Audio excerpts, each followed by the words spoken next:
Shalom, everyone. I hope you are having a fantastic day.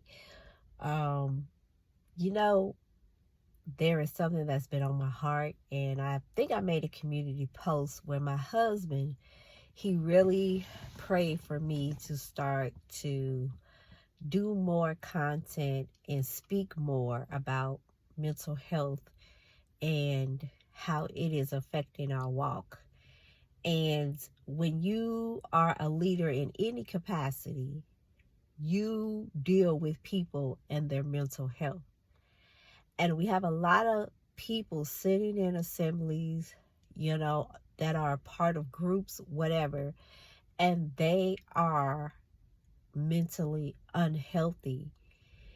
And a lot of leaders don't know what to do with it. Um, we find that leaders, all they have is the spiritual aspect of things, right? Which is always right. There's nothing wrong with that. You have to have the spiritual aspect of things. But as I always say, Torah is practical as well. We are living here on earth. We are experiencing life. And so we must deal with Torah also with practicality. And I will be doing videos, to break down in, smaller pieces where you can really chew on it, how trauma is affecting our faith walk. And we, have just exchanged what I feel religions. And I know that walking in Torah is not a religion, but we have made it into a religion, and we're just exchanging religions, and we're not dealing with the trauma. I was researching, and I'm always listening to uplifting messages, motivational messages. They don't have to be, about our faith. They're just messages that uplift you, affirmations, which a lot of people, think is new age, and it's not. And I saw this statement, and basically it was saying that mental illnesses, what we call mental illnesses, are outcomes of, us not being able to fully understand or mourn the trauma that we have. And so we just sit it to the side. And I was saying that baby boomers and Generation X, we are good at sitting our trauma to the side and just going on with life. And we are messing up in relationships.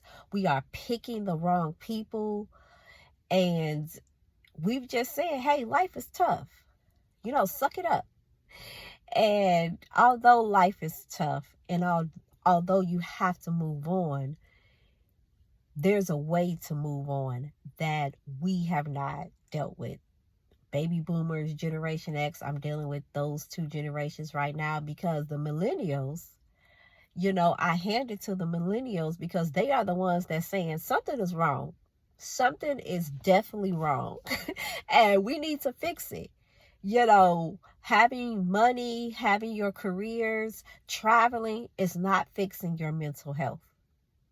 There are so many people who have their careers together, but are mentally unstable in their relationships. They are emotionally unavailable. And, my generation and my husband's generation, we have taught people just suck it up and move on.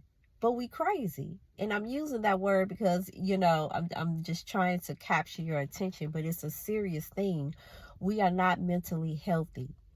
And so I'm going to talk about how trauma, it really, really affects you to where you cannot grow up or mature. As I stated before, we have a lot of 40 and over people that are immature. We're doing the same things that our 21-year-olds are doing. And it's affecting us, and we are not going to be able to pass wisdom on to the next generation. We're going to talk about anxiety, depression, and I'm going to break it down. We're going to talk about why we feel the need to be validated. We're going to talk about how we're fixated, and because of our unresolved trauma, how we get stuck on a topic and we talk about it for 50 million gazillion hours.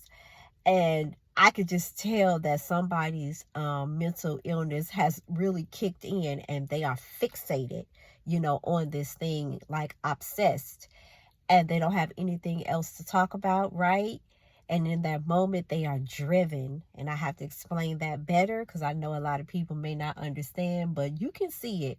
You can see it, especially in these YouTube streets. You can see it. You can see where people will pull back, and then they'll come back around, and they are fixated on a topic, or somebody that made them mad, and they are fixated, and then they go back, and then they, you think they calm, and then they come back again, and they're fixated. And I'm like, man, our mental illness is showing. So we have to talk about it more. Trauma bonding, we have to break that down because many of us are trauma bonding. We have to break down, why we can't love ourselves. And so these are the things that, I will talk about on this channel, along with other aspects of Torah, because loving yourself and mental health is Torah. We cannot over spiritualize Torah. Yes, these are spirits or unclean spirits that have entered in, but we have to talk about how, and we have to break it down with practical steps. Like, I have to get people to understand it in a very practical way, so that when we say, now this is how the spirit is controlling the chemicals in your brain. This is how the spirit or unclean spirit is keeping you angry. And there are natural things that we can do, right, to help us to feel better in that area. Some people are praying and fasting, and they are like, listen, I'm praying and I'm fasting. I'm sitting in the groups. I'm reaching out for help, but something ain't right, and I'm like, we have to talk about the practicality of reaching our people who are dealing with mental illnesses. We know our people don't want to go to therapy, or they can't afford therapy. So we're going to have to really talk about this and give out sound advice to help our people with natural remedies. And speaking of that, we love to pop natural supplements and be on the supplement craze. And let me tell y'all something. As an ex-nurse, I was a nurse since 99, and then I shifted over to teaching.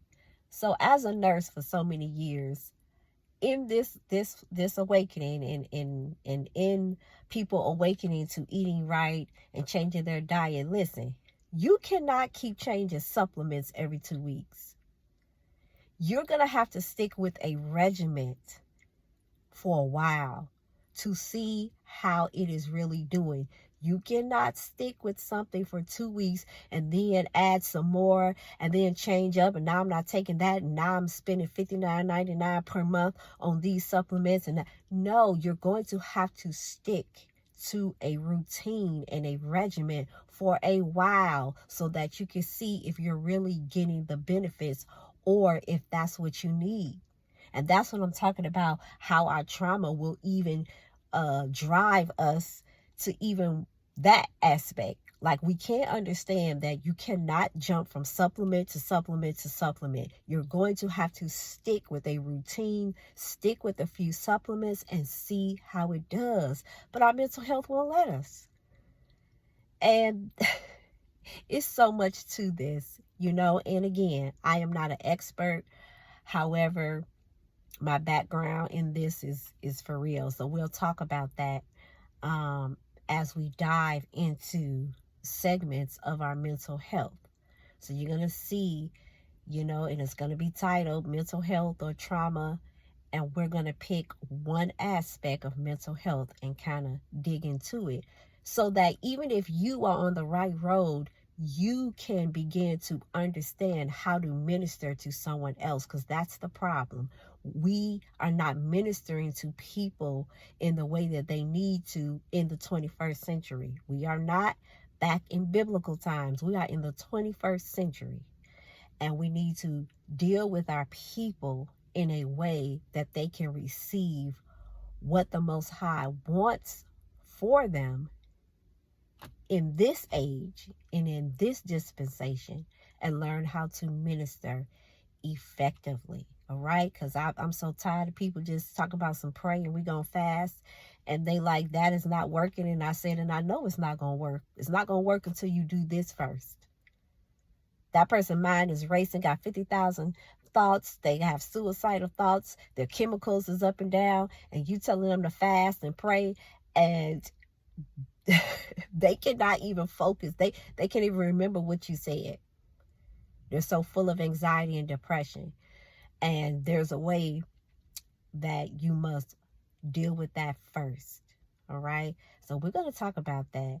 And so I hope that this series will, be a blessing. And I'm just going to be obedient because my husband been praying for it. And as I go around speaking to different assemblies and having Zooms about mental health and relationships and how we can recover, people are really taken by it. People, it's like you can see the light bulb going off in people's minds, and they sit, and the ones that are serious will sit and ask questions for hours. I have witnessed that, and it's okay. I'm loving every minute of it, because a part of my ministry is healing, and healing the way that Yah, or the Most High, wants us to heal. Not the spooky, over spiritualized way, but in the way that is practical and spiritual. All right, until the next video. Shalom, everybody.